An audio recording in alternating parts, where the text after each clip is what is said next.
Bueno, nuevamente buenas noches, Douglas y Angie, ¿cómo les va, chicos? Bien, señor. Bien, profe, sí, señor. Douglas tiene una voz de sueño impresionante, mano. Bien, les decía yo a ustedes que el tema de hoy son los VIPs.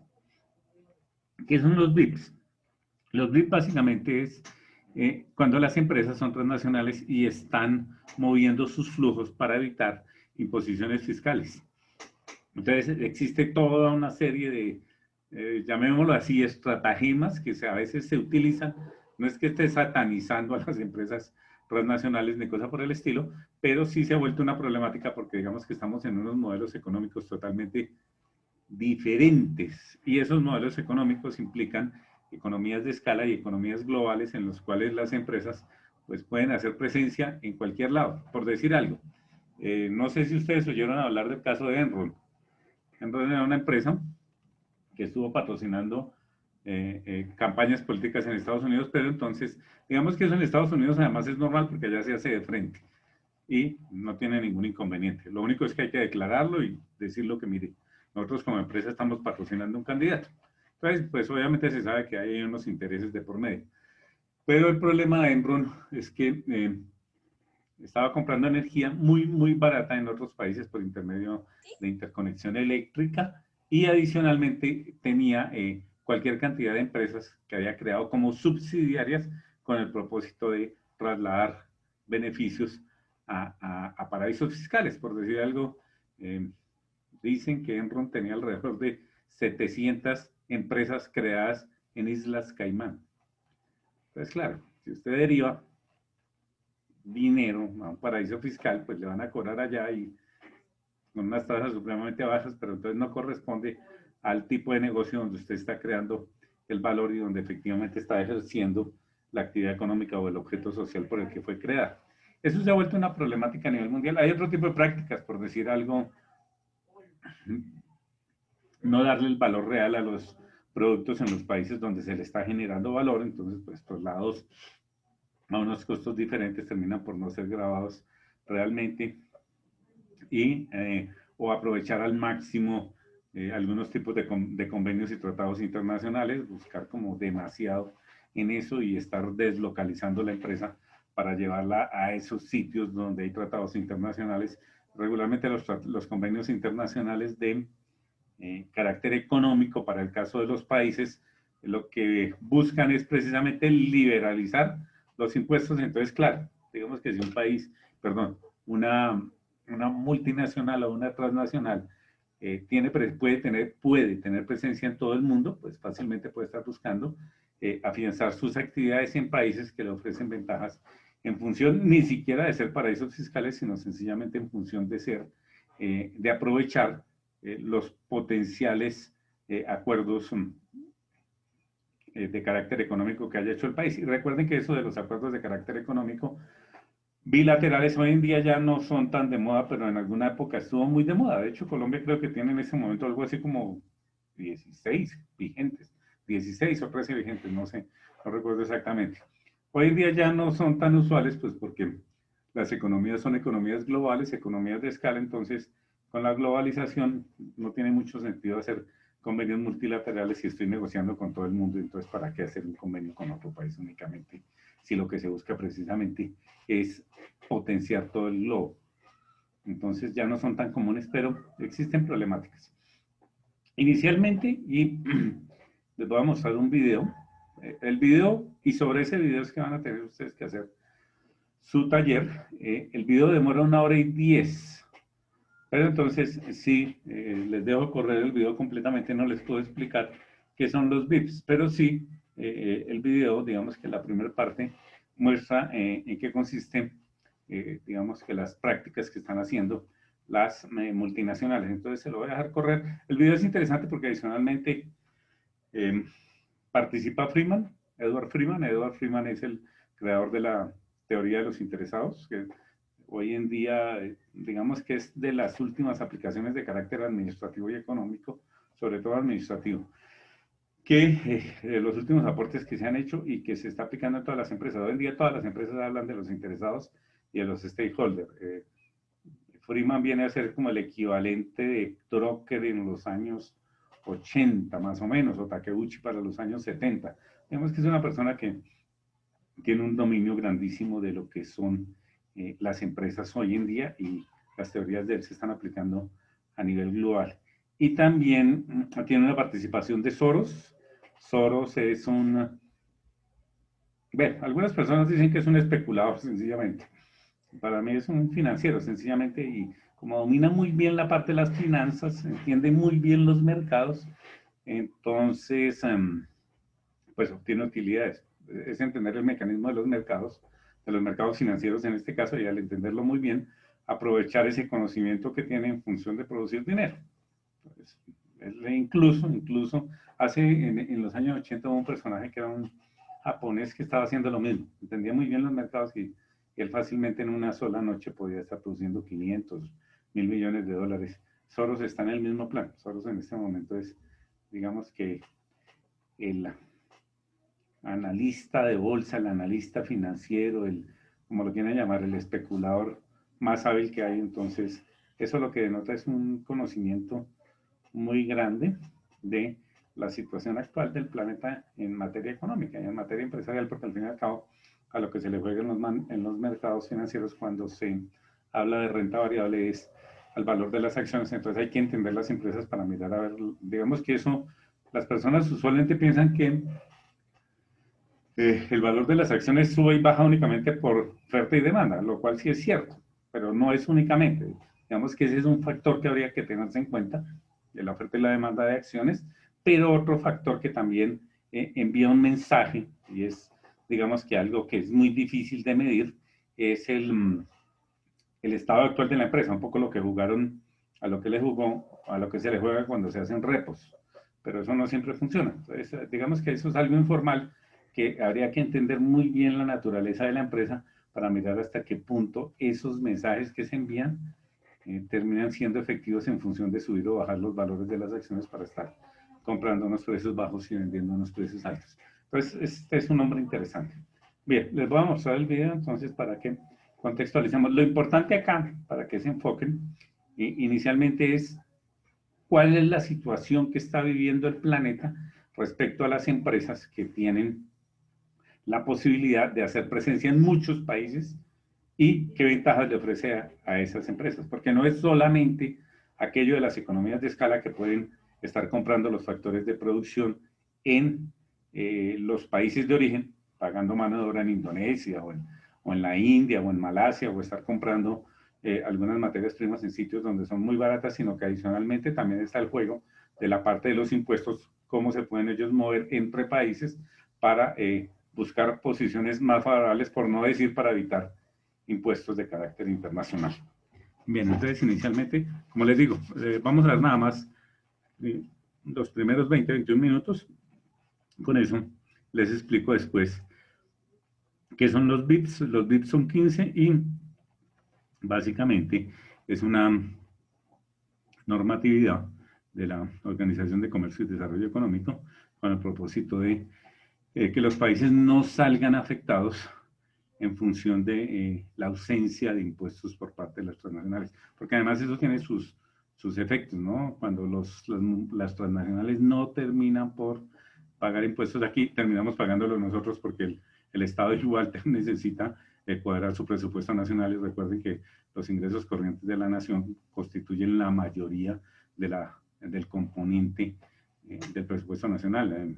Dependiendo del año puede estar entre un 65 y un 80%.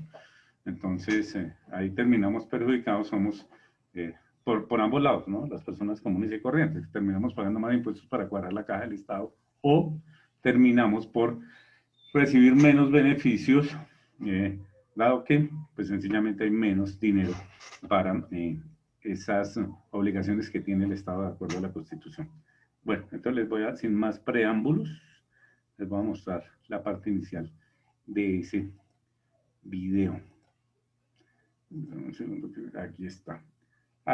Permítanme, les comparto. Si no, después se me olvide.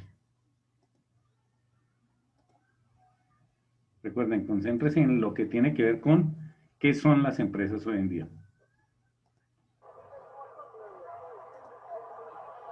No lo vamos a ver completo. Todos dependemos cada vez más de un pequeño número de grandes empresas globales.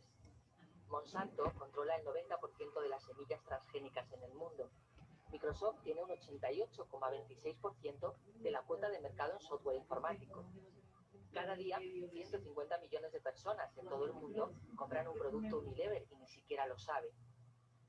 McDonald's sirve más de 58 millones de comidas diarias. De las 100 economías más grandes del mundo, 51 son empresas. Los estados pierden poder al mismo ritmo que las grandes corporaciones lo ganan.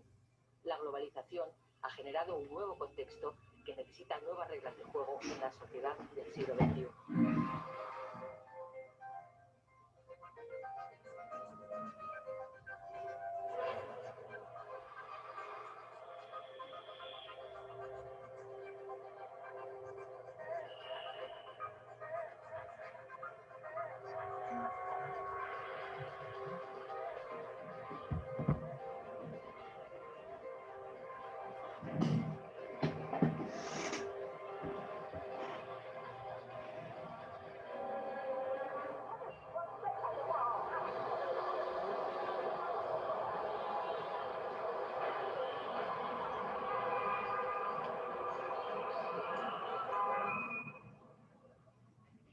Vivimos en un mundo global, es un mundo pequeño. Lo que pasa en África afecta a la gente en Europa, lo que pasa en India afecta a la gente en Australia, lo que pasa en Latinoamérica afecta a la gente en España, de manera que necesitamos buscar un cambio.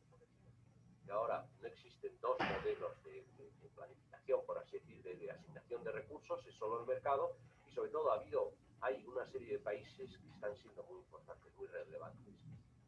Y añadiría otro aspecto más. La concepción del Occidente como el faro del movimiento de todos los países ya no es así. Las religiones, los países árabes, otra serie de valores y motivaciones están interfiriendo, con lo cual, bueno, pues podemos decir que el entorno, el contexto actual es muy distinto al de Bretton Woods. Ya no es de unos grandes potencias que lucharon en la guerra, sino es un mundo de verdad. Ahora sí que podemos decir que estamos hablando de un mundo. La empresa es global, la empresa es cada vez más importante, son grandes holdings en todos los sectores económicos, ya sea la banca, los seguros, los automóviles, la aeronáutica, son grandes holdings, con una implantación internacional, producen en 20, 30 o 90 países del mundo, y las políticas nacionales se han quedado pequeñas, no les pueden. Los estados no tienen capacidad para intervenir sobre ellos, sobre las empresas, con sus leyes, con sus políticas fiscales, con sus leyes laborales. No pueden. Tampoco los sindicatos, porque su respuesta es una respuesta local frente a un capitalismo global. Originariamente, la empresa era una entidad pública fundada sobre la base de relaciones de confianza. La palabra compañía en Italia proviene del latín, cuyo significado original es compartir el pan, es decir, estaba basado en la familia y en relaciones de confianza, compartiendo esfuerzos por el bien común en áreas como la construcción de puentes o en el suministro de agua para la comunidad. En definitiva, fines muy importantes. Según la empresa va evolucionando, se aleja de esta idea y con el paso del tiempo esto se distorsiona y se convierte en algo que tiene que ver con hacer dinero. Ahora las empresas en muchas ocasiones están en manos de propietarios extranjeros que no están interesados en cómo pueden contribuir a una economía en particular. Lo único que les interesa es que el valor de sus acciones se incremente en un determinado periodo de tiempo. En septiembre de 1992, Soros apostó 10.000 millones de dólares contra la libra esterlina y dicen que ganó en una noche 1.000 millones de dólares. La moneda británica se hundió y acabó saliendo del sistema monetario europeo. Today, as a matter of fact, very often the responsibility of the shareholdership is totally diluted by that time. Hoy en día es muy común que la responsabilidad de los accionistas esté totalmente diluida. Con esto quiere decir que una persona privada invierte en fondos y no sabe lo que ese fondo va a hacer con su dinero. Muy a menudo el fondo va a decidir invertir el dinero en las acciones más rentables y pasar de una inversión a otra. El fondo informará al inversor acerca de estos movimientos, pero en muchas ocasiones este no lo leerá o simplemente no estará interesado en conocer qué pasa con su dinero, y esos fondos buscan la más alta rentabilidad general, sin preocuparse por la contrapartida social y medioambiental de la inversión para la sociedad en su conjunto. Will not, absolutely not look for the highest possible social or environmental return for the society as a whole. Lo que el accionista quiere es ver el valor de la acción subir todos los años. Se solía pensar que un 5% era una buena rentabilidad, pero ahora eso no es nada. Ahora quieren tener un 10, un 15, incluso un 20%. Y naturalmente esto va en detrimento de las inversiones a largo plazo. Y por supuesto, esto es un fenómeno muy poco saludable.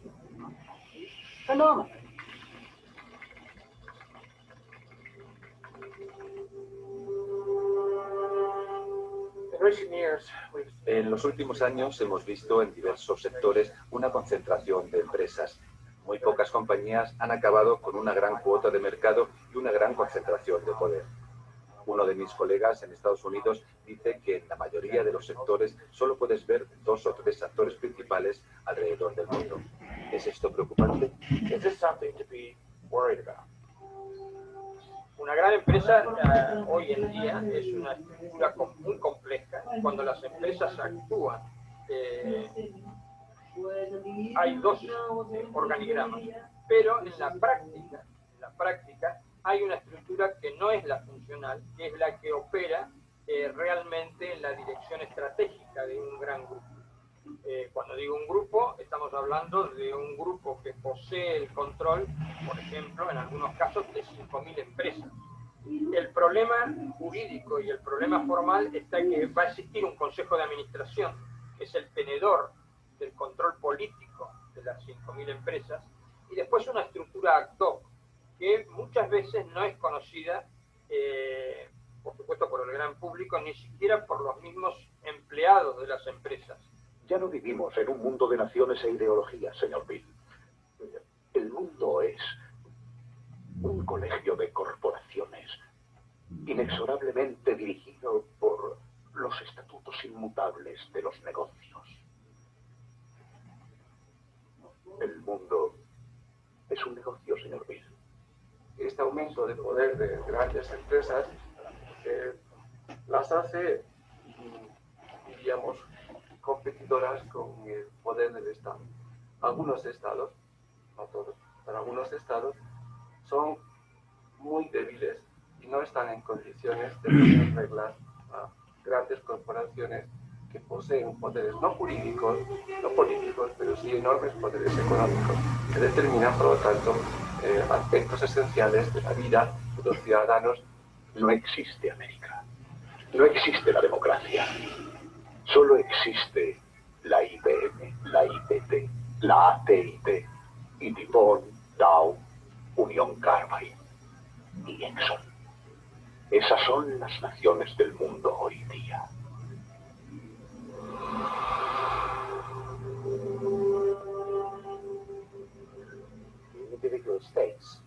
El poder de los estados individualmente para hacer lo que se espera de ellos, en cuanto a velar por los intereses de sus ciudadanos, se va reduciendo cada vez más, porque el capital tiene libertad de movimiento. Y si un gobierno intenta imponerle impuestos o regularlo, el capital se irá a otra parte, y ese país perderá más que si trata bien a ese capital. Así que muy a menudo el interés de la gente está subordinado al interés del capital. Conviene destacar que estamos en la economía de la externalización, que hoy en día las empresas lo subcontratan todo, absolutamente todo. La empresa transnacional actual, no solo europea, sino todas, al mismo tiempo que es más potente, enormemente fuerte, sufre un proceso de concentración, pero también de desconcentración. Algunos lo han dicho con una expresión muy gráfica, que la empresa crece adelgazando. Efectivamente, sabemos que las empresas, muchas de las actividades que antes hacían ellas mismas, las descentralizan. Al mismo tiempo, este proceso de externalización que es enormemente desarrollado, puede llegar a los extremos increíbles. Puede llegar hasta el extremo que la empresa como tal se limita a ser un mero gabinete de diseño establecido en cualquier parte del mundo, en Milán o Nueva York, con unas sede central en la que se manejan los aspectos financieros, pues no mucha gente, y a partir de ahí el resto ya no son la empresa. La globalización está acelerando este proceso, una nueva distribución del trabajo en el mundo, una nueva división de la producción en el mundo. Creo que es un error creer que se puede parar la transferencia de producción entre países y está muy claro para nosotros que los países no van a mantener la producción que han tenido en el pasado. Si los sindicatos en el siglo XIX hubieran dicho vamos a mantener la producción donde está para siempre, el 95% de los suecos hoy trabajarían en la agricultura. Esto es absurdo. Por lo tanto, los trabajos se van a mover, la inversión se va a mover. No me está entendiendo. Le estoy enviando. Recuerde que tiene dos puntos. Tiene el primero La mano de obra en Indonesia paga un salario miserable y sin embargo venderá un proyecto. Son dos proyectos. en Europa Yo le estoy enviando a unos precios que el trabajador de Indonesia no podrá nunca comprar el producto que está fabricando.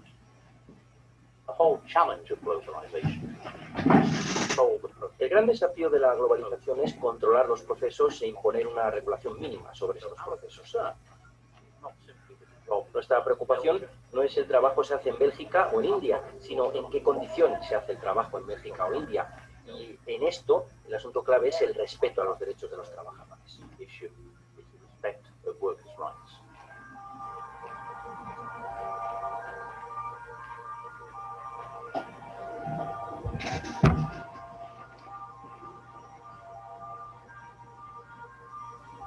Well, what you also see globally is that on the one hand there is Lo que nosotros vemos a nivel global es que, por un lado, existe una especie de hipótesis que afirma que la inversión extranjera en países en desarrollo automáticamente va a ser beneficiosa para la gente de esos países.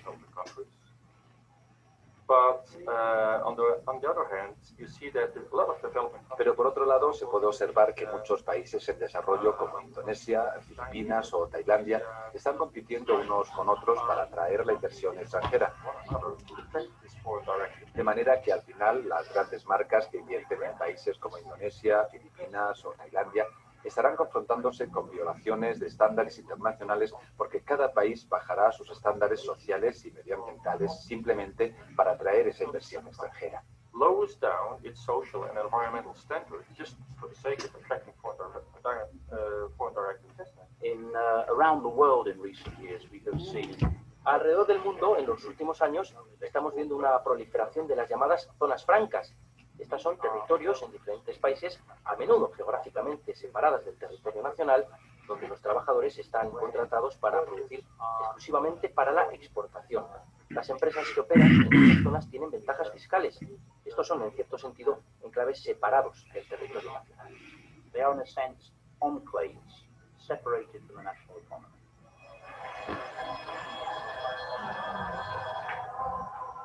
No nos dejan organizarnos el sindicato. Una vez que se dan cuenta, despiden a los trabajadores que están organizando el sindicato y esos trabajadores quedan ya en una lista negra. Estos trabajadores no pueden conseguir trabajo en otro lugar. Ellos vienen aquí a Honduras y, bueno, son una fuerza de como la única opción que hay en Honduras, de que la maquila es la única, la fuerza de empleo, el único rubro para poder salir de la situación en que se vive de desempleo en nuestro país. Now, the problems we have with these zones are basically twofold. The first, los problemas que tenemos con estas zonas son básicamente de dos tipos. Doesn't often benefit the host country. El primero es que la producción que se lleva a cabo allí normalmente no beneficia mucho al país donde se produce. Beneficia al capital que viene a invertir allí y después se llevan los beneficios fuera.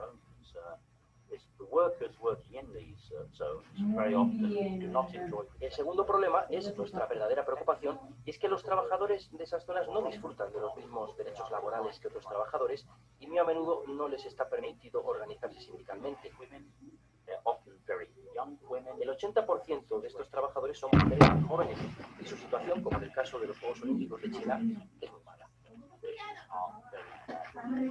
Este tipo de empresas multinacionales lo que hacen es crear, a través de sus órganos de gestión, estructuras jurídicas para eliminar la responsabilidad jurídica de los directores y de los tenedores de las acciones. Hay una segunda estructura que deriva la responsabilidad jurídica a paraísos fiscales. En este caso, los paraísos fiscales no se usan para ocultar dinero, que es lo que la gente cree normalmente, también es cierto, pero se crean para crear unidades jurídicas que eliminen la responsabilidad de la empresa principal.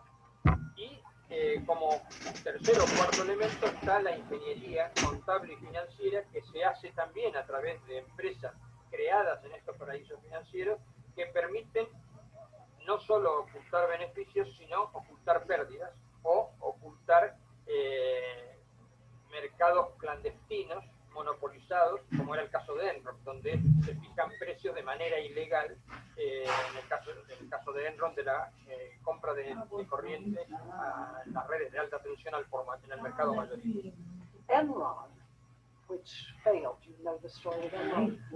Enron, cuando quebró, tenía más de 700 empresas solo en las Islas Caimán, de manera que es posible hacer juegos ilimitados con esa cantidad de empresas y lugares donde dejar el dinero por el tiempo que sea necesario. El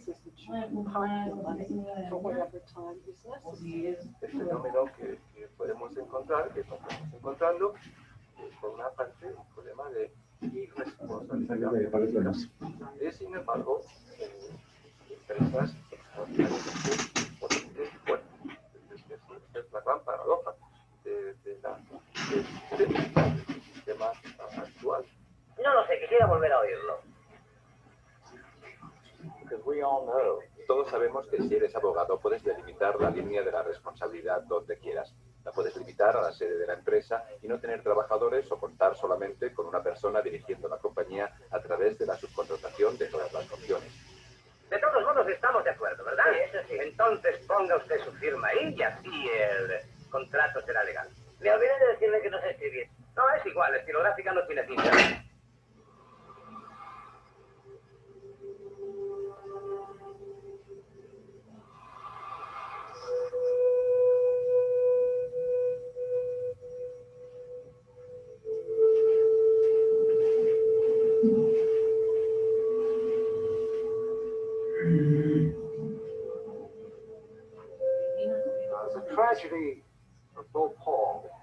La tragedia de Bhopal nos ha sobrepasado a todos nosotros en Union Carbide.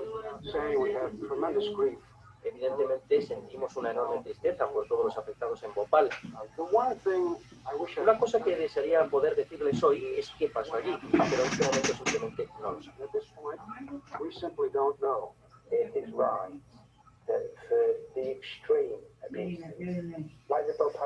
Es verdad que los abusos extremos como el desastre de Bhopal en India 20 años atrás, donde tuvo lugar un envenenamiento masivo, mucha gente murió y aún la tierra no ha sido adecuadamente recuperada.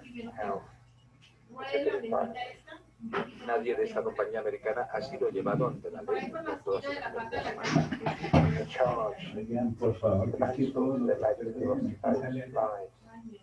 Lo que quiero hacer y para lo que espero que me podáis ayudar es decir a mi mujer que estoy vivo y bien. Y hola mamá, como cuando se sale en la tele. Anderson fue puesto en libertad esta noche después de que la embajada americana protestase ante el gobierno indio. Recientemente ha habido acusaciones sobre violaciones de derechos humanos por parte de empresas multinacionales. Yo creo que las violaciones de los derechos humanos son negativas indistintamente de quién las comete. Bien, chicos, digamos que esa es la parte que nos interesa a nosotros. ¿Qué es lo que tiene que ver con la nueva situación de las empresas? Las empresas transnacionales, algunas tienen incluso más poder que la mayoría de los países. miremos un poco, por decir algo, el caso que creo que yo les he comentado un par de ocasiones de lo que está sucediendo con Apple. Apple hace 2 años facturó cerca de $1 trillón. El Producto Interno Bruto de Colombia es la 6ª parte. Colombia creo que para el año 2018 creo que estaba como en 465.000, una cifra cercana, millones de dólares. O sea, estamos hablando de una 6ª parte. O sea, Apple vende más que todo lo que producimos y vendemos aquí dentro de Colombia. Entonces, claro, digamos que empresas que tienen un músculo financiero tan grande, empresas que ejercen en algunos países una presión tan grande para poder hacer inversión. De hecho, aquí en Colombia lo hemos vivido, se han bajado los estándares fiscales en cuanto a la inversión extranjera, todo con el propósito sencillamente de incentivar el que haya inversión extranjera, pues con un argumento que es que si la inversión extranjera genera empleo y genera riqueza.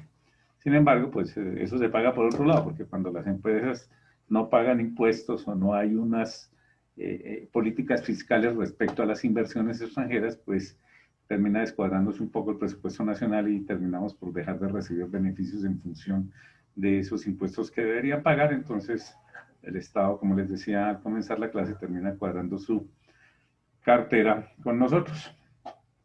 Y de ahí tanta reforma tributaria que hay, convertida además en ley de financiamiento, ¿no? Como nos dijeron hace 2 años.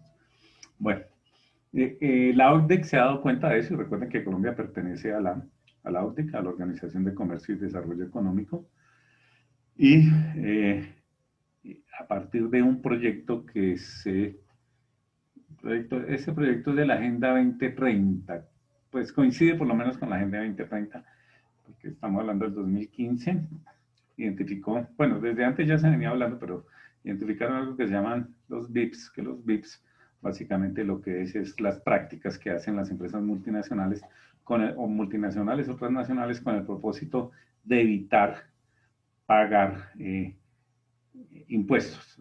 Digamos que no se podría considerar evasión, pero sí sencillamente están moviéndose entre países, buscando entre países y entre convenios, buscando un poco el beneficio en el sentido de pagar la menor cantidad de impuestos posibles. O sea, están buscando, de pronto no paraísos fiscales, pero sí los países que les ofrezcan la mayor cantidad de garantías en cuanto a la disminución de los impuestos. Eso mediante muchas prácticas. Y la OCDE identificó esas prácticas y ha propuesto 15 metodologías que deben servir a los países para evitar estas prácticas en las que a veces incurren las transnacionales con el propósito de que no ejerzan tanta presión sobre los países y se pueda hacer cumplir una política fiscal en cada uno de los países que sea efectiva y que no termine sencillamente burlada en función de o bien la deslocalización, como veíamos en el video, la deslocalización de las empresas, cómo se mueven entre diferentes países, o bien la creación de otras empresas, o bien prácticas tales como aprovechar empresas locales e invertir en empresas locales para estar aprovechando las ventajas que puede ofrecer un país, o bien estar buscando los países que tienen más convenios de comercio firmados con el propósito de evitar también, recuerden, como les decía al comienzo de la clase, que la mayoría de los convenios económicos básicamente lo que buscan es cero impuestos para importaciones y exportaciones. Entonces, el que estén buscando ese tipo de cosas. Bien, no sé si tengan alguna pregunta respecto al video. El video básicamente lo que les muestro a ustedes hasta esa parte es qué son las empresas hoy en día. Las empresas transnacionales, frente a los estados. Recuerden adicionalmente que esto de los impuestos internacionales es algo que tiene que ver precisamente con las empresas transnacionales, a las que más afectaría, ¿no? Igual le afecta a personas que de pronto, o empresas que de pronto tengan 2 o 3 mercados nada más, pero afecta mayormente a los países en función a los países y a las empresas en función de empresas que tienen presencia en muchos países. No sé si tengan alguna pregunta, como les decía, respecto a esa parte que vimos del video. Profe, por el momento no, señor. Bueno, vamos a mirar entonces en qué consisten los VIPs. La idea es, como les decía, que miremos lo que es la empresa hoy en día y las empresas pues que se están moviendo a nivel global.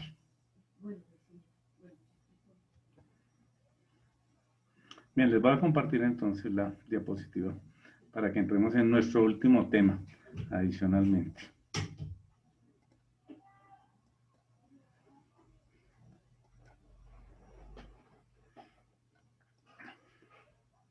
Esta es una iniciativa, como les decía hace un momento, de la Organización Mundial de Comercio, perdón, de la OCDE, la Organización de Comercio y Desarrollo Económico, que viene impulsando. De hecho, se viene impulsando en la mayoría de los países que hacen parte de la OCDE.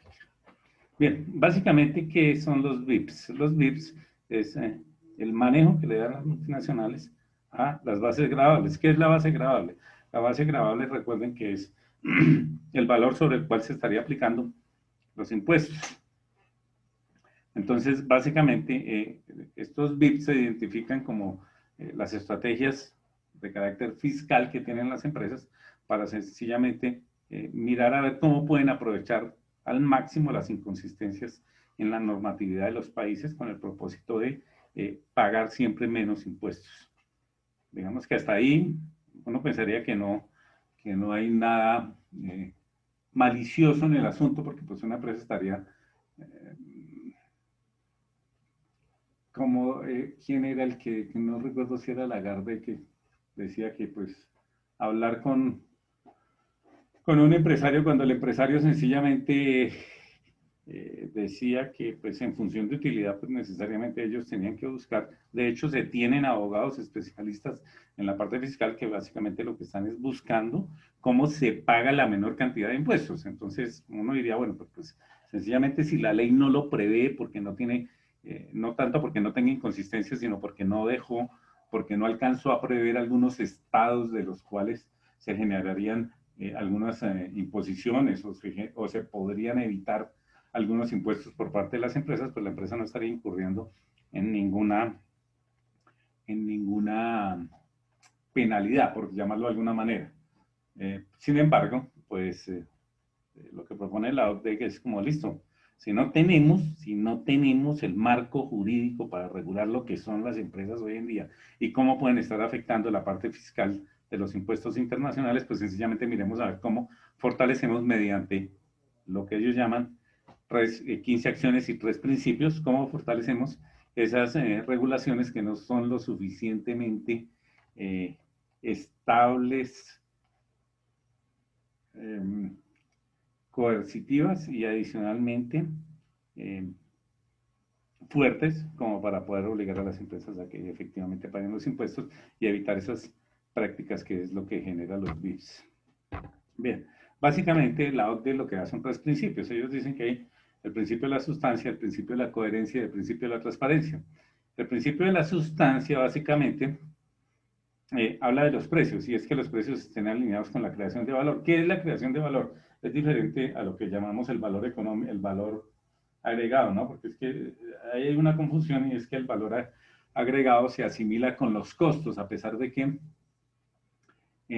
pues esa fue la primera acepción que se dio del valor agregado. El valor agregado hoy en día se asocia más a cómo los productos se hacen más útiles y más atractivos para los mercados y en qué país se están agregando esos valores que permiten el que esos productos sean más útiles. Por decir algo, si ustedes ven la mayoría de los componentes que tienen los computadores, por la parte de atrás dice Made in Malasia.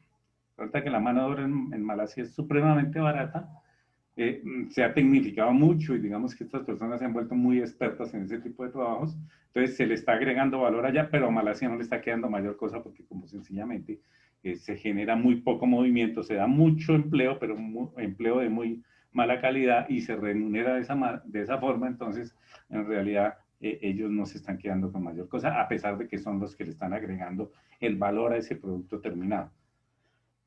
Y así, con muchos otros productos, por decir algo, estaba yo hablando el sábado con alguien que tiene un proyecto y el proyecto básicamente es una plataforma que permite hacer turismo digital, lo cual puede ser llamativo, pero pues siendo un virtual, ¿a dónde se le está agregando valor? Le estoy agregando yo valor aquí en Colombia, que es donde tengo la plataforma y donde diseño el software, o le están añadiendo valor en los diferentes sitios que yo termino virtualizando en cualquier lugar del planeta y que sería por lo cual las personas accederían a esa plataforma. Entonces, uno podría, por decir algo, pensar, bueno, pues sí, es que si sencillamente se trata de algo de estar mostrando las cataratas del Niágara constantemente y que eso es muy atractivo para las personas y por esa razón terminen afiliándose con una membresía a un tipo de plataforma de estas, pues el Niágara no estaría recibiendo absolutamente nada porque el asunto está aquí en Colombia. Sin embargo, el valor agregado está allá al otro lado porque es el que permite el que las personas terminen suscribiéndose. Entonces, esto básicamente es una alineación de los precios de transferencia respecto de los sitios donde se le crea valor a esos productos y servicios. Lo otro es la coherencia. ¿La coherencia de qué? La coherencia de las políticas fiscales de los países.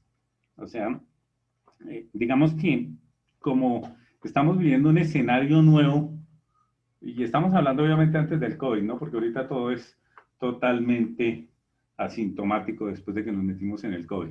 Pero antes del COVID estábamos viviendo un mundo totalmente nuevo en el cual apenas estábamos asimilando el paso de la aldea global a las economías de escala y al trabajo de las multinacionales para captar los factores de producción en los sitios donde se originan y de esa forma poder hacerlos más baratos y acceder de una forma más económica, pero adicionalmente también a la búsqueda de ventajas competitivas para las empresas en función de pagar menos impuestos. Entonces hay que adecuar, hay que terminar adecuando las legislaciones fiscales de los países a un nuevo entorno en el cual sencillamente las empresas, al tener presencia global, pues pueden estar buscando las ventajas que se les ofrezca por cualquier circunstancia, cualquier país. Un poco lo que sucede con la inversión, ¿no? Los países en aras de buscar inversión terminan por bajar los estándares de requerimientos fiscales sencillamente con el propósito de venir y permitir que haya inversión extranjera y supuestamente esa inversión extranjera, el sofisma o la realidad, no sé cómo tomarlo, ahí es cuál, que pues sencillamente se le apuesta a la inversión extranjera y se dice que si se baja la parte fiscal casi a cero a la inversión extranjera, pues se recupera por otro lado. ¿Por cuál lado? Por el lado de la actividad que haga el inversor extranjero estando acá. Supuestamente el inversor extranjero debe generar empleo y debe generar producción de bienes y servicios y de esa manera estará generando beneficios de la comunidad y estará reportando utilidades y se grabará sobre esas utilidades. Entonces, lo que no se grabó en la entrada de capitales termina grabándose en la salida de los beneficios. Sin embargo, eso no siempre es así. Entonces, digamos que ese es un aspecto muy amplio y las normatividades de los países, miren lo que sucede con los regímenes cambiarios, la normatividad de los países no siempre alcanza a prever todos los escenarios y deja resquicios, huecos en los cuales se pueden colar ese tipo de prácticas.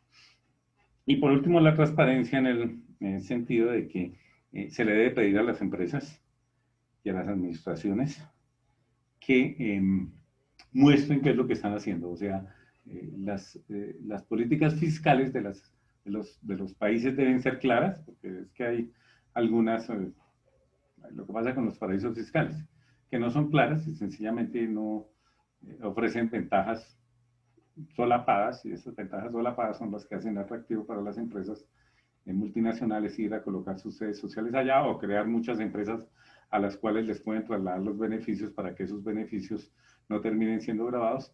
Pero no solamente es las políticas fiscales de los estados, sino también la planeación fiscal de las empresas. Las empresas tienen una planeación fiscal y en ese sentido también deberían, así como obligan a publicar los estados financieros, que eso es casi que una normatividad en todos los países del planeta, así como se obligan a publicar los estados financieros, deberían también obligarse a publicar las metodologías y las estrategias de carácter fiscal. En función de estos tres principios, la OCDE recomienda 15 acciones. Las 15 acciones pretenden como cerrarle el paso a ese tipo de prácticas que son los BIPs. Bueno, acá tenemos cómo están distribuidas las 15 acciones en cada uno de los tres principios. Entonces, entremos a mirar cada una de las 15 acciones que sugiere la OCDE para los países miembros. La primera acción es ¿cuál? Abordar los retos de la economía digital para la imposición fiscal. Miren lo que yo les decía hace un momento. O sea, ¿cómo hace uno para regular una plataforma? O sea, ¿cómo regulamos, por decir algo, Mercado Libre? ¿Mediante qué? ¿A dónde se está? Uno puede comprar aquí, puede comprar uno acá, porque el producto puede que se esté, el traspaso del producto, ¿no? Yo puedo comprar cosas que están en Argentina, que están en Chile o que están en otro lado, y el traspaso del producto termina siendo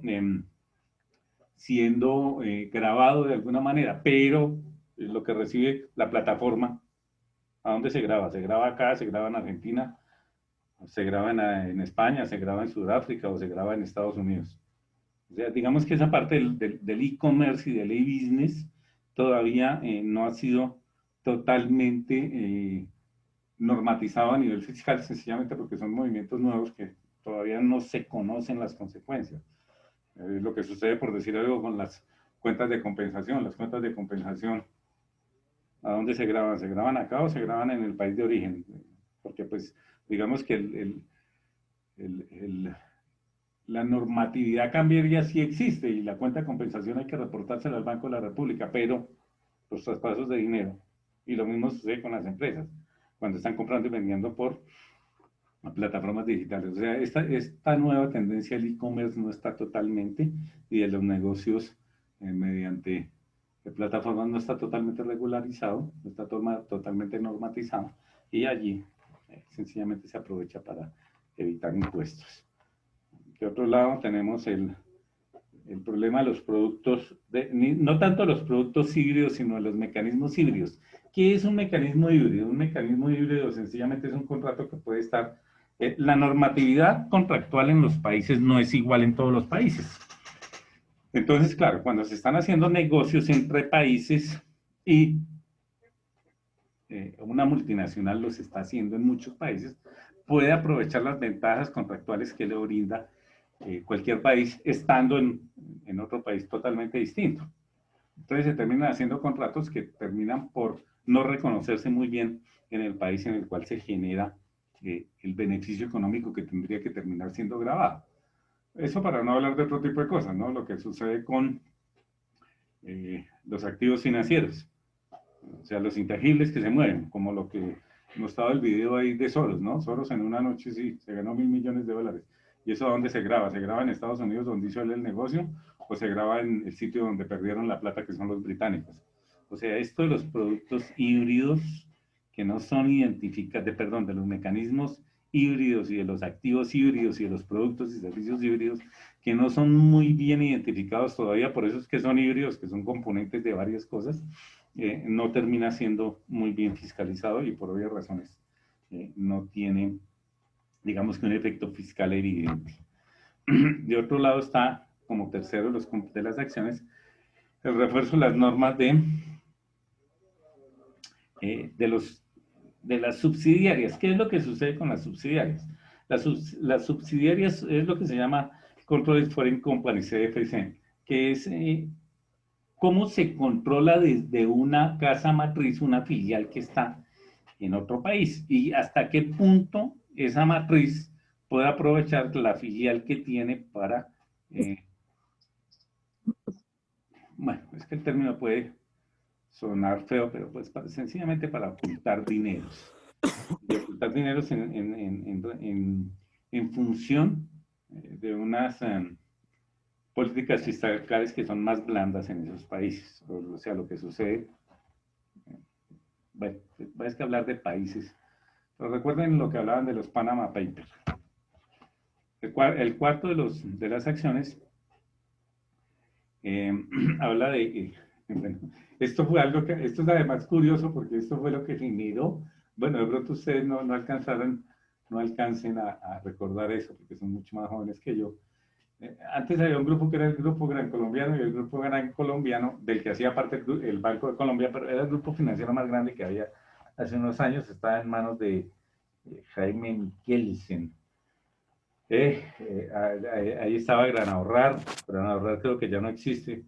Bueno, ellos sencillamente hicieron una práctica que en ese momento todavía no estaba, y para que vean lo que trata de prever los BIPs, hicieron una práctica que todavía en la legislación financiera colombiana no estaba prevista, y era que recaudaban dinero por intermedio del Banco de Colombia y del Grupo Gran Ahorrar, pero se lo prestaban a las empresas que eran de ellos mismos, que pertenecían al grupo financiero, pero que no eran empresas del sector financiero, sino eran empresas del sector real. Recuerden que el sector real son todas las empresas menos el financiero, empresas del sector real, y eso es autopréstamos, sencillamente.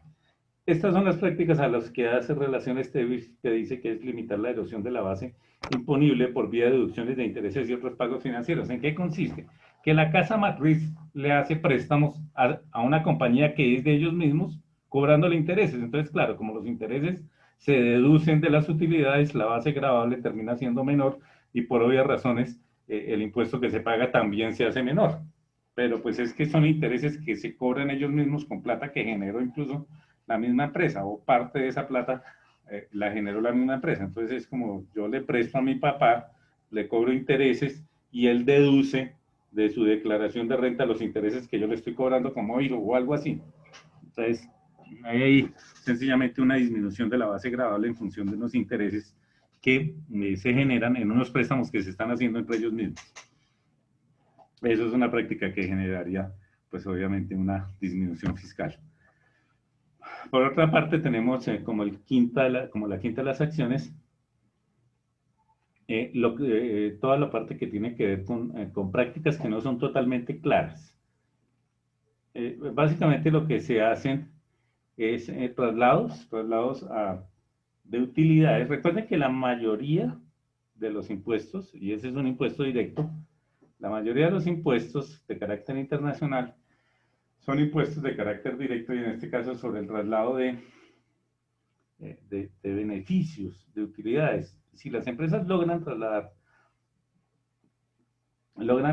beneficios a sitios donde tienen preferencias fiscales, pues obviamente lo que están haciendo es perjudicando al país donde se generaron los beneficios, porque estarían evitando pagar en el país donde se origina la actividad que termina generando ese valor y desviándolo para unos sitios donde terminan pagando menos, pero que no fue el sitio donde se generó la actividad o el objeto social de la empresa. Esta parte el sexto de los BIPs, que es la utilización abusiva, imagínense el término que se le da, utilización abusiva de convenios, es que por los últimos 30 años, creo yo, del siglo pasado y a comienzos, hoy en día ya no tanto, digamos que esta década del 10 al 20 no tanto, pero sí por lo menos del 60, yo te diría que ni siquiera las 3 últimas décadas del siglo pasado, sino las últimas 4 décadas del siglo pasado y la primera década de este siglo, estamos hablando de casi 50 años, medio siglo, los países se dedicaron a hacer convenios. Entonces aquí lo que les decía hace un momento al comienzo de la clase, Colombia creo que todavía tiene vigentes como 13 convenios internacionales, el último que se firmó, convenios de comercio, ¿no? El último que se firmó creo que fue el que se firmó con Estados Unidos, y los convenios básicamente lo que buscan es 0 impuestos, o sea que los productos y servicios puedan entrar y salir libremente para generar competitividad entre los dos países. Pero pues las multinacionales, pudiendo hacer presencia en cualquier país, pues obviamente están buscando esos países que tienen los convenios que son más favorables y eventualmente, porque es que uno puede producir en un país y estar vendiendo en cualquier lugar del mundo, digamos, si yo puedo estar puedo estar produciendo en Colombia, y si Colombia tiene convenios con muchos países, pues todos los productos estarían saliendo casi siempre con 0 aranceles. Entonces hay multinacionales que se dedican casi que a eso, casi que a buscar los países que tienen la mayor cantidad de convenios con el propósito de minimizar esos impuestos mediante 3 estrategias. Uno, es la utilización de personas no residentes para tratar de beneficiarse de convenios fiscales no residentes en los países. Lo otro es cambiar los modelos tributarios que son aceptados por la OCDE y finalmente se dice que esto es lo que buscaría, lo que haría sería, lo que permitiría evitar este tipo de prácticas sería la reformulación del título para clarificar las modificaciones. Con el sentido de que las empresas no lo entiendan como que se les está buscando una doble tributación, sino sencillamente se les está buscando una justicia para el país y para la empresa. Lo otro es esto que hablábamos y que hablaba el video de la deslocalización, o sea, ¿hasta qué punto una empresa que pueda tener presencia en cualquier país realmente tiene presencia específica en un país donde está reportando beneficios, pero que no son generados allí?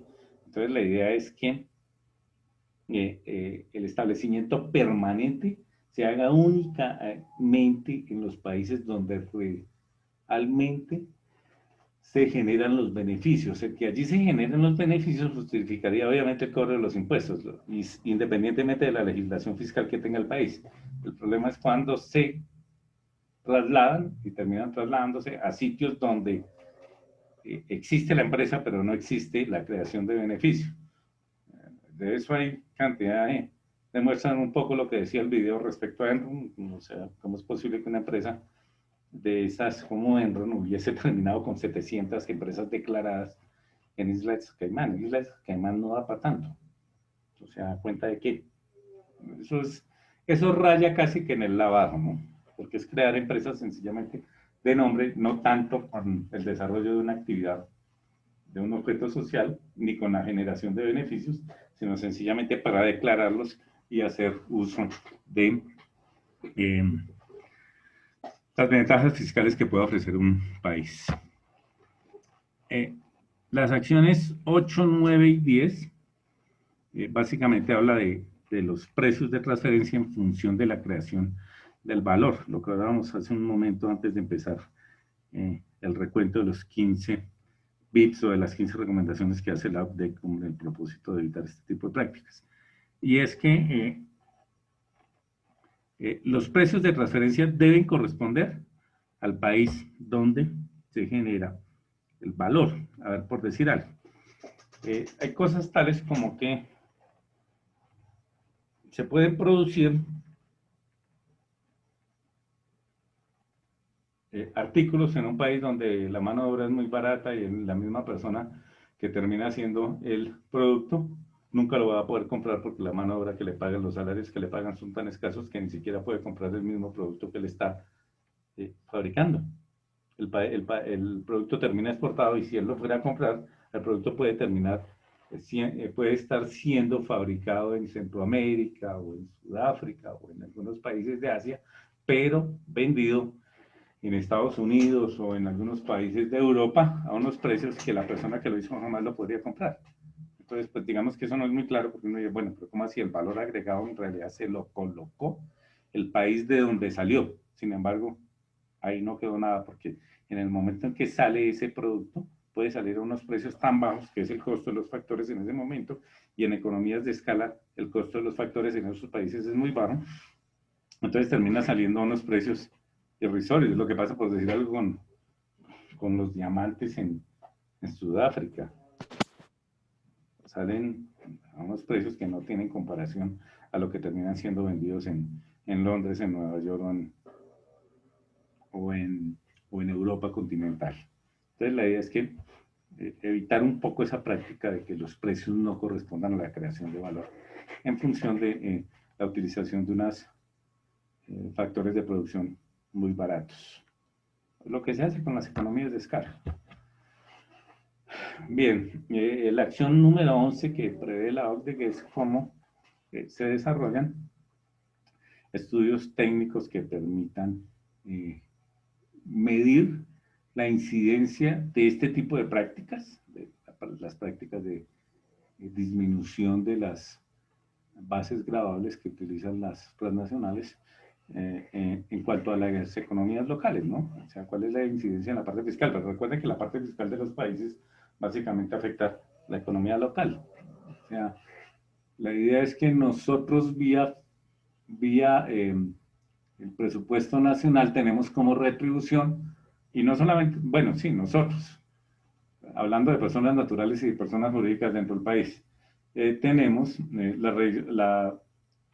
la retribución de esos impuestos que pagamos, y en este caso los que pagan también las transnacionales, en mejor calidad de vida. Si se evita, y están evitando, pagar impuestos, pues se perjudica al país donde no se pagaron esos impuestos. Entonces, necesariamente tiene una incidencia en la economía, en la calidad de vida y en la justicia de las personas que habitan ese país.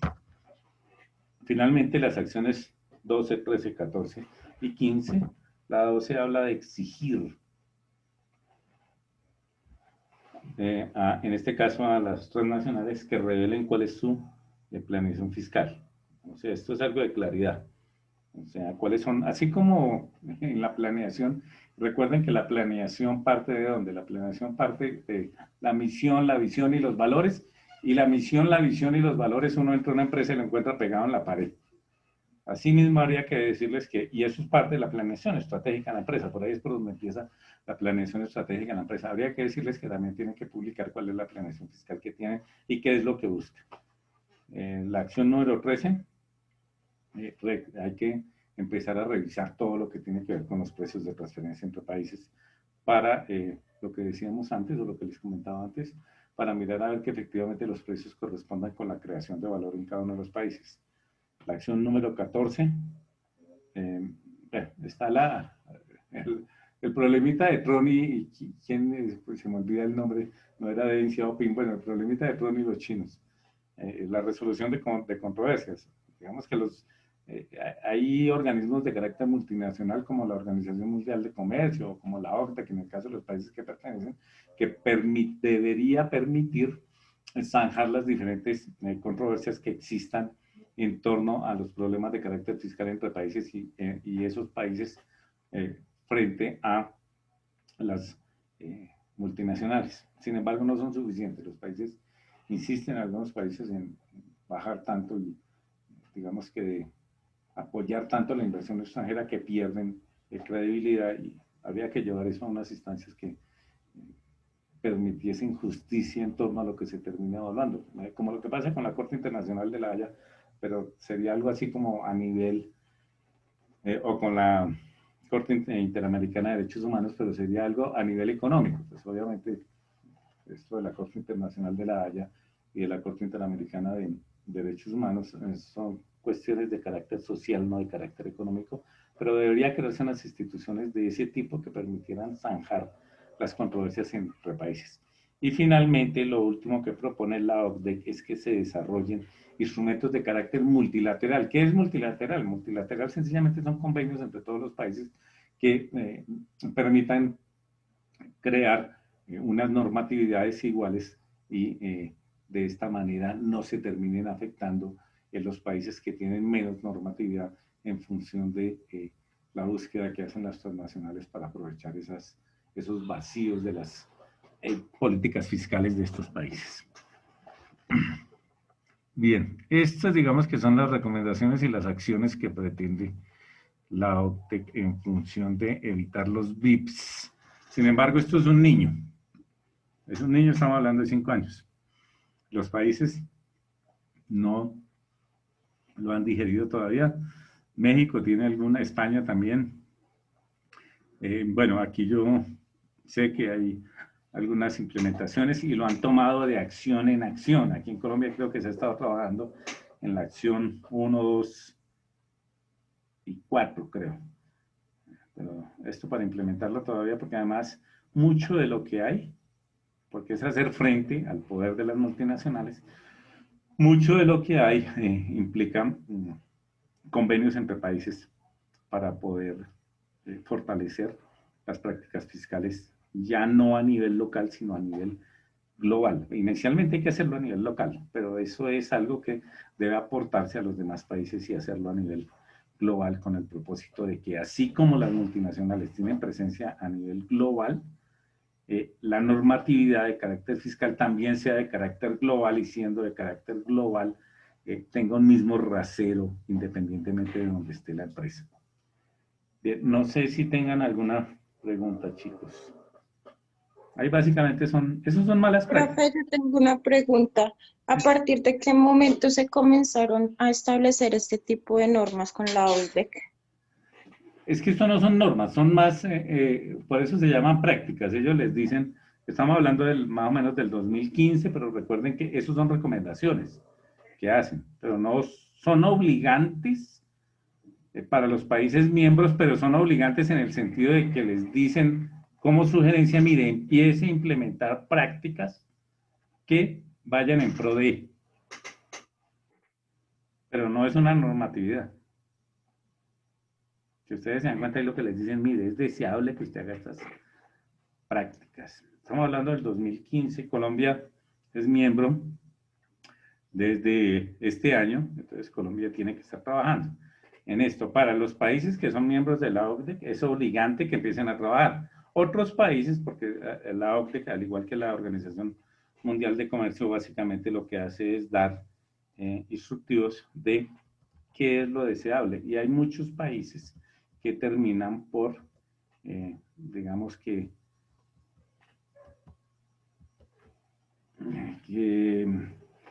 recibir la sugerencia.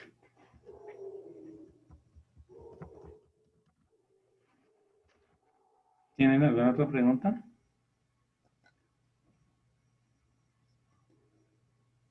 No, profe, no, señor. Es un poco lo que pasa con las políticas del Fondo Monetario Internacional, ¿no? ¿Qué es lo que pasa con las políticas del Fondo Monetario Internacional? Las políticas del Fondo Monetario Internacional son sugerencias que hacen el Fondo Monetario Internacional con el propósito de sanear las economías. Sin embargo, hay países que dicen, no, esto no es conmigo. Miren el caso de lo que sucedió con Grecia. Grecia les dijo, no, ahí como toda una serie de recetas, eso lo da el Fondo Monetario Internacional y el Banco Mundial, como toda una serie de recetas que les dieron para que pudiesen pagar y pudiesen seguir dentro del mercado común europeo. Sin embargo, dentro de esas recomendaciones que hacía el Fondo Monetario Internacional, había que reducir el gasto público. Reducir el gasto público es reducir toda la asistencia prácticamente, y mucho de eso se ha afectado sobre todo en la parte pensional, les estaba pidiendo a los griegos. Y no recuerdo el nombre del ministro, que de hecho ese ministro terminó después siendo vetado por la Unión Europea, y hasta el punto que terminaron odiando lo que dijeron, miren, nosotros firmamos un acuerdo con ustedes siempre y cuando, primero que todo, salgan ustedes de ese ministro, y les terminaron cediendo una cantidad de cosas, pero siempre y cuando no fuera ese ministro, porque el ministro se paró, era un hombre joven, un hombre como unos 35 años, y él, palabras textuales, les dijo, mire, si pagar la deuda de este país y sanear la economía de este país y pertenecer al mercado común europeo, porque el Fondo Monetario había dado esas directrices, implica el desmejoramiento de las condiciones y el hambre de los griegos, no lo vamos a hacer. Entonces, sencillamente nos declaramos en impago. Lo mismo sucede con esto de estas directrices. Las directrices, el estudio de las directrices, era un poco la pregunta tuya ahora, está desde el 2013 y la aplicación se empezó a formular a partir del 2015. Esas directrices son sugerencias. Son sugerencias, les dice a los Estados miembros, mire, pues a los Estados miembros, en este caso de la OCDE, de la cual hace parte Colombia desde el 2020, desde este año, le dice, mire, empiece a estudiar estas buenas prácticas. Recuerden que cuando hablábamos nosotros de la OCDE, uno de los beneficios que da la OCDE es que sencillamente las buenas prácticas pueden ser replicadas para países miembros. En este caso ellos dicen, mire, desarrollemos estas buenas prácticas entre los países miembros. Si algún otro país fuera de la OCDE lo ve, pues eso no impide el que no pertenezca a la OCDE, que empiece a trabajar en esas prácticas, porque son prácticas, no son normatividades. Bien, ¿alguna otra pregunta?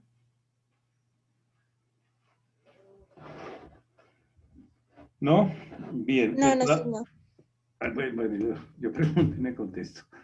El trabajo, porque recuerden que les decía yo que nos falta una práctica. El trabajo es, bueno, ¿qué necesitan ustedes? Necesitan el video y necesitan la diapositiva, ¿no es cierto? ¿O tomaron fotos?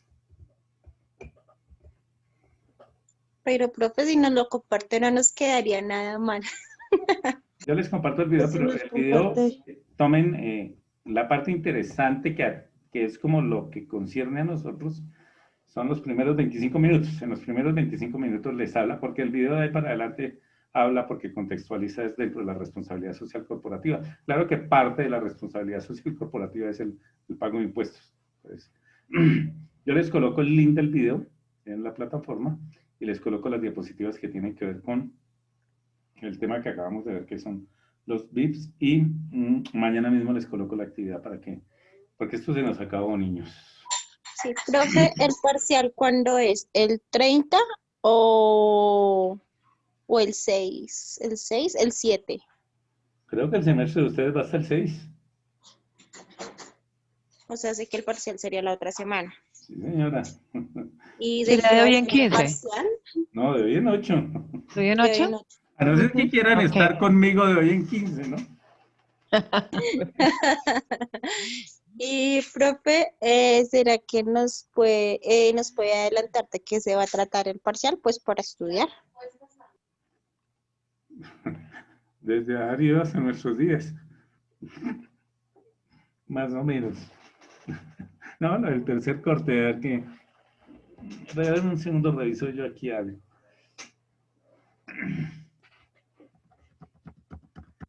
A ver.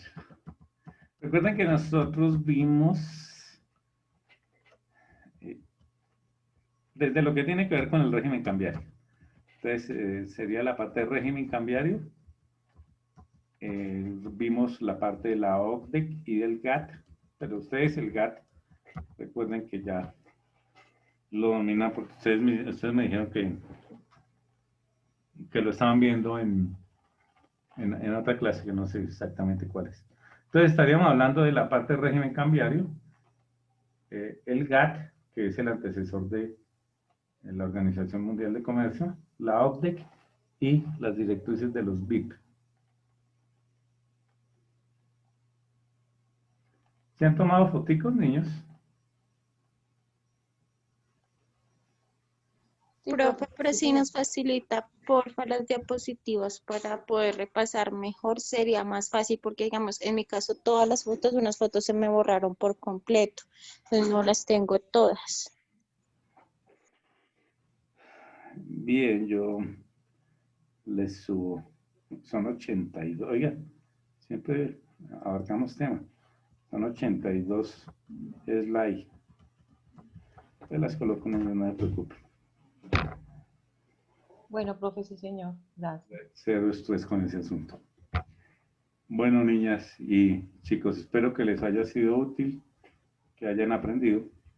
Esto de los impuestos internacionales a mí me causa curiosidad porque es algo que no está muy bien delimitado en ningún país. De hecho, la OCDE dice que a las empresas, para que acepten los impuestos internacionales, hay que decirles no solamente que no se debe hacer doble tributación, sino que no se debe hacer tampoco doble distributación. O sea, un poquito los países les dicen, miren, nosotros trabajamos para que no haya doble tributación, pero ustedes trabajen para que no dejen de tributar en dos partes, porque entonces no estarían tributando en ninguno de los dos lados y sería evadiendo. Hasta ese punto puede ser el asunto de cómo no es totalmente normatizado, además teniendo en cuenta que responde a legislaciones locales, la parte de los impuestos internacionales. Hasta que no creemos, digamos que una normatividad total de carácter mundial y a la cual se acoja todo el mundo, pues siempre habrán vacíos. Y eso es lo que aprovechan las multinacionales. Bueno, niñas, como les digo, espero que les haya sido útil y que hayan aprendido algo nuevo y que les sirva para por un lado, para su conocimiento y ampliar su cultura de carácter empresarial y económica, y por otro lado, para crear competencias de carácter laboral y que puedan trabajar en sus empresas. Bueno, profesor, muchas gracias. Sí, señor, a ustedes nos vemos en 8 días. Mañana yo les coloco su trabajo en plataforma y les coloco el link del video también para que lo puedan ver. Nos vemos en 8 días. Que descansen. Buenas noches. Sí, Muchas profe. gracias. Que profe, estén igualmente. bien. Que descansen. Gracias. A ustedes.